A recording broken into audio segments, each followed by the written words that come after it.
Hi అండి. నమస్తే. నేను మీ Rama. Welcome back to our channel YVL creations. ఈరోజు వీడియో వచ్చేసి క్రిస్పీగా, క్రంచీగా అచ్చం స్వీట్ షాప్ స్టైల్‌లో రిబ్బన్ పకోడా ఎలా చేసుకోవాలో చూపిస్తున్నానండి. క్రిస్పీగా చాలా టేస్టీగా ఉంటాయండి. పిల్లలకి స్కూల్ కూడా స్టార్ట్ అవుతున్నాయి కదా! స్నాక్స్ కింద పెట్టడానికి చాలా బాగుంటాయండి. ఫస్ట్ టైం చేసినా గూడా చాలా పర్ఫెక్ట్‌గా చేస్తారు. పక్కా కొలతలతో చెప్తున్నాను. మరి ఈ పకోడా ఎలా చేసుకోవాలో చూసేద్దామా? ముందుగా ఒక ప్లేట్ తీసుకొని అందులోకి ఒక జల్లెడనైతే పెట్టుకోండి. ఇప్పుడు ఇందులోకి 3 కప్పులు వరిపిండినైతే తీసుకున్నానండి. బియ్యం పిండి ఉంటుంది కదా! పొడి బియ్యం పిండయితే తీసుకున్నానండి. ఇక్కడ 3 కప్పులు బియ్యం పిండికి 1 కప్పు శనగపిండినైతే వేసుకున్నానండి. వీటన్నిటిని బాగా అయితే జల్లించుకోవాలి. అందుకైతే నేను ఇలా జల్లెడలో అయితే వేసుకున్నానండి. ఈ జల్లెడైతే కొంచెం జల్లించడానికైతే ఇబ్బందిగా ఉందండి. చిన్న కన్నాలున్నాయి. అందుకు వేరే దాంట్లోకైతే మార్చుకుని జల్లించుకుంటున్నానండి.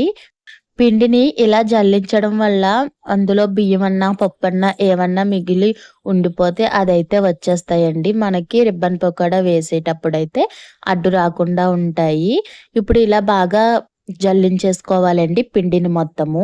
మీరిక్కడ పిండిని 2 బియ్యం పిండి, 2 శనగపిండితో అన్నా చేసుకోవచ్చండి. నేనైతే 3 కప్పులు బియ్యం పిండి, 1 కప్పు శనగపిండితో చేసుకుంటున్నాను. ఎలా చేసుకున్నా టేస్ట్ అయితే చాలా బాగా వస్తాయండి. చూడండి ఫ్రెండ్స్, పిండి మొత్తం అయితే జల్లించేసుకున్నానండి. ఇప్పుడైతే నేను వాముని ఒక 2 స్పూన్స్ తీసుకొని మెత్తగా అయితే దంచుకున్నానండి. అది గూడా మొత్తం నలగదనైతే ఇలా స్ట్రైనర్‌తో అయితే జల్లించేసుకుంటున్నాను ఆ పౌడర్‌ని. ఇప్పుడు పిండిలోకి టేస్ట్‌కి తగ్గట్టు సాల్టు, అలానే 1 స్పూన్ కారాన్ని యాడ్ చేసుకున్నానండి. ఇవన్నీ బాగా కలిసేలాగా అయితే చేత్తో ఒకసారి బాగా కలిపేసుకోవాలి.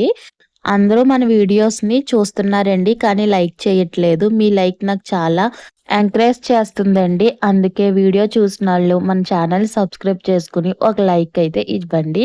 ఇప్పుడు పిండి బాగా కలిపేసుకున్నాం కదా! ఇప్పుడు ఇందులోకి మన ఇంట్లో ప్రిపేర్ చేసుకున్న ఘీ ఉంటది కదండీ! ఆ ఘీనైతే 2 టేబుల్ స్పూన్స్ అయితే వేసుకున్నానండి. ఘీ వేసుకోవడం ఇష్టం లేకపోయినా, అవైలబుల్‌గా లేకపోయినా మీరు 2 లేదా 3 స్పూన్ల నూనెనైతే వేడి చేసి బాగాని పిండిలో వేసుకునైతే పిండి మొత్తం బాగా పట్టించాలండి. ఇక్కడ చూపించినట్టు పిండికి బాగా నూనెనన్నా, నెయ్యినన్నా బాగా పట్టించిన తర్వాత కొద్ది కొద్దిగా వాటర్‌ని వేసుకొని పిండిని ముద్దలాగా అయితే కలుపుకోవాలండి. వాటర్ అయితే తక్కువ తక్కువగా వేసుకొని కలుపుకోండి. ఒకసారి ఎక్కువేస్తే పిండన్నది కొంచెం లూజ్ అయిపోతుందండి. పిండి గట్టిగా కలుపుకుంటే ఆయిల్ పేర్చకుండా మనకి రిబ్బన్ పకోడా అన్నది బాగా క్రిస్పీగా వస్తాయండి.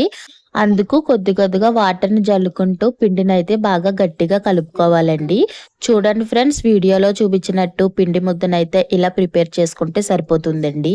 మరీ గట్టిగా కాకుండా, మరీ సాఫ్ట్‌గా కాకుండా అయితే ఇక్కడ చూపించినట్టు కలుపుకోండి. ఇప్పుడు ఈ ముద్దనైతే పక్కన పెట్టేసుకొని, ఇప్పుడు జంతికలు వేసుకునేది ఉంటది కదండీ! అందులో అయితే రిబ్బన్ పకోడా వేసుకునే ఫ్రేమ్ అయితే పెట్టుకున్నానండి. ఇప్పుడు ఇందులోకైతే మనం కలుపుకున్న ముద్దనైతే చిన్న ముద్ద అయితే తీసుకోవాలండి. ఆ ముద్దనైతే మంచిగా రోల్ చేసుకొని జంతికలు వేసుకునే దాంట్లో అయితే పెట్టుకోవాలండి. ఇలాగైతే మనం ప్రతి జంతికకి అయితే ఇందులో ముద్ద అంతా తీసేసుకొని కొంచెం లైట్‌గా తడి రాసుకొని ముద్ద అయితే పెట్టుకుంటే పిండిని బాగా దిగుతుందండి. చూసారు కదా! ఇలాగైతే పెట్టుకొని పక్కనైతే పెట్టేసుకుందాము. ఇప్పుడు డీప్ ఫ్రైకి ఆయిల్ వేసుకొని ఆయిల్ బాగా వేడెక్కిన తర్వాత మనం ముందుగా ప్రిపేర్ చేసుకున్న ఈ జంతికలనైతే ఇందులో డైరెక్ట్‌గా వేసేసుకోవాలండి. ఆయిల్ అన్నది బాగా వేడిగా ఉంటేనే రిబ్బన్ పకోడా అన్నది ఆయిల్ పీల్చకుండా పర్ఫెక్ట్‌గా వస్తాయండి. మంచి కలరు, క్రిస్పీగా గూడా వస్తాయి.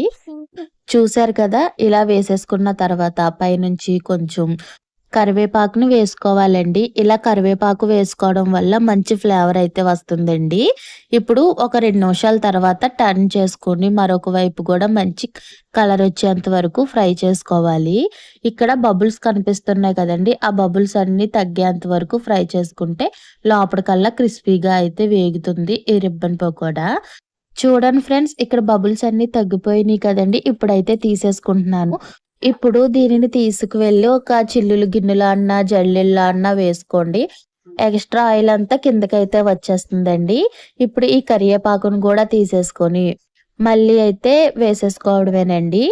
ఒకటి తీసిన వెంటనే మరొకటి వెయ్యకండి. 2 మినిట్స్ అయితే గ్యాప్ ఇవ్వండి. ఇలా ఇవ్వడం వల్ల ఆయిల్ అనేది ఇంకొంచెం వీట్ అవుతుంది. అప్పుడైతే బాగా పర్ఫెక్ట్‌గా వస్తుందండి.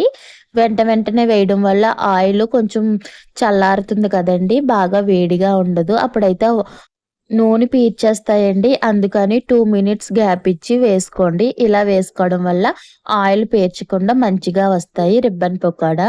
అంతేనండి, చాలా సింపుల్‌గా స్వీట్ షాప్ స్టైల్‌లో crispy and tasty ribbon pakoda ఎలా చేసుకోవాలో చూపించాను కదా ఫ్రెండ్స్. కొత్తగా చేసేవాళ్ళు గూడా నేను చెప్పిన విధంగా చేస్తే చాలా పర్ఫెక్ట్‌గా వస్తాయండి. ఈ రిబ్బన్ పకోడా అస్సలు ఆయిల్ పీల్చకుండా క్రిస్పీగా అండ్ క్రంచీగా అయితే చాలా బాగుంటాయండి. పిల్లలు గూడా స్నాక్స్ బాక్స్‌లో అయితే బాగా ఎంజాయ్ చేస్తారు. అంతేనండి. ఈ రెసిపీ మీకు నచ్చితే ఒక లైక్ కొట్టి మీ ఫ్రెండ్స్‌కి, రిలేటివ్స్‌కి షేర్ చేయండి.